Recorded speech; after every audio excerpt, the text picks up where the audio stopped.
Good day, good people. It's your guy Lewis to the T, and I'm back with your 10th installment of Black History Month 2021. Today is Wednesday, February 10th, and I am excited to talk to you guys about entrepreneurship, about being a business owner, and specifically what it looks like to be a brand ambassador or participate in multi-level marketing. Some people call it independent contracting or affiliate marketing. Going forward throughout the video, I'll try to stick to affiliate marketing, but I'm talking about all the different aspects of owning your piece of the pie, right? This is a way for us as people who don't always have access to capital or don't always have access to enough capital to create a brick and mortar business. A brick and mortar business is having a building, a place or a space of your own in order to operate your business out of. Most of these multi-level marketing companies, affiliate marketing companies, you don't need that for your startup. They've already covered those costs. You don't need an actual building. This is really about using your own merit, your understanding, your knowledge, your hard work and determination to create the income that you would like to see flowing in your bank account, right? So as opposed to having a 9 to 5 or a regular job, which I am not knocking. I work a 9 to 5. I mean, it's really more like 7 to 7, but you get the point. Instead of just relying on what we consider to be a stable income from a 9 to 5 job, business ownership is a way where you take control of the amount of money that you have the ability to make based on your own drive and your innovation and your ability to really get out there and hustle. That's what it's really about. We know that with traditional business, you may go through a layoff, you may have downsizing, you may have or you always have your income capped, right?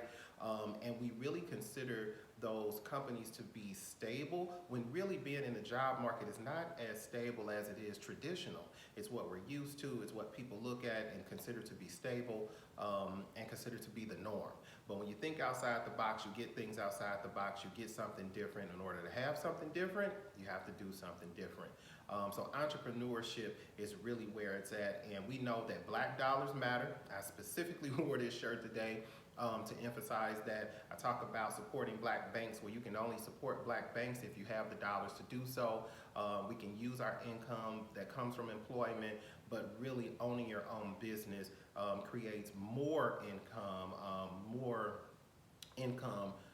and wealth is what I'm really referring to. Your own personal wealth, that wealth that becomes generational, something that you can use to, if you choose to build your own business or your own traditional business, this could be the income that you use for that. It could be your vacation money. It could be, supplemental income to pay for just everyday bills that you have coming in. So I really want to get into that. I want to make sure that I always have a historical reference. So the first person I think of when I think about consumer marketing or multi-level marketing is Madam C.J. Walker.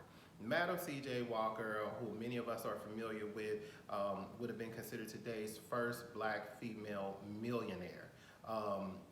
If you equate the dollars that she had when she passed away to today's dollars, she passed away with $600,000, which in today's currency is closer to about $9 or $10 million. And you have to think about it, right? Madam C.J. Walker was born in the 19th century. She was born in the 1860s and started her business in the early 1900s. So when we think about somebody like a Madam C.J. Walker being able to be intuitive enough and forward thinking enough to build her business with other people. So Madam C.J. Walker didn't just create a product and go out and build a building to sell that product. She utilized other women to sell her cosmetics and her hair care products throughout the land. Being from St. Louis, I would be remiss if I didn't say that her mentor was Annie Malone, who lived right there in the St. Louis metropolitan area. There's a lot of back and forth about who did what first, and I'm not going to get into that. Like I said, I'm from St. Louis. I understand the history of it all. I understand the contribution made by Annie Malone, but from an economic standpoint, Madam C.J. Walker is kind of who was the most well-known from a financial impact and the impact that she made, upon her death, still having money, not dying in debt as many of us do today, but being able to pass on a generational wealth and a generational business that can last through the ages, right? So I really want to talk about that. We have the ability now with social media, with text messaging and group chats and all the different forms of communication, emails and Zooms to build whatever type of business we want. I think about things like Uber and Postmates and Lyft and Instacart and all of these businesses that have already been built out by somebody else. We don't have to have the capital, we don't have to have the business, we don't have to have the insurance that comes along with being an employer, but based on our own hard work, based on what we do ourselves, we can create income. In a time where people are being laid off, people are seeking employment, and it's really been rough during the pandemic, it's been rough during other economic downturns. This is an opportunity while you're searching for another job, if that's what you choose to do, while you're building a traditional brick and mortar business, if that's what you choose to do. This is a way to really galvanize behind your family, behind a group of friends, or even on your own, which is most important, that you do not need anybody else in order to own one of these businesses. And I know that there are some people thinking, well, how is it business ownership if it's somebody else's company? I mean, some of these affiliate marketing companies are things like tax preparers, where you don't have to come in the building, you don't have to maintain a set of standard hours. It really is up to you how you handle that portfolio and that part of your business. I think about financial advisors, and I think about something that a friend of mine sent me today, thank you Halima, from the True Laundry Detergent Company, who I'll talk about in another segment when I highlight individual Black-owned businesses.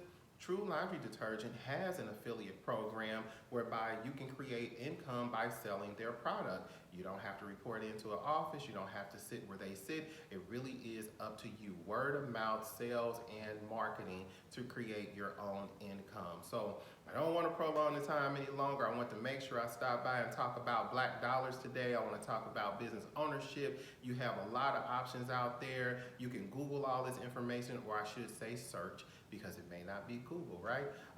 And get all of this information in regard to brand ambassadorships and multi-level marketing and independent contracting. The one thing I will leave you with today is remember the tax code was not written for employees. The tax code was written for business owners, and these tax codes refer to people who do have these affiliate marketing businesses. If you do sell Avon or Mary Kay, or if you're a Lyft driver or Uber driver, these tax codes pertain to you. These are the things that you can do in order to create that generational wealth.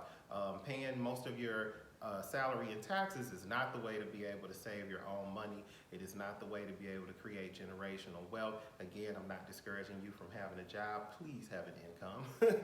But having a job is not the only way to have an income. So I hope you guys got something out of this. Please like and share and drop some comments below. Let's have a conversation about it. I really would love to hear your feedback and your opinions. It's your guy Lewis to the T. Peace out.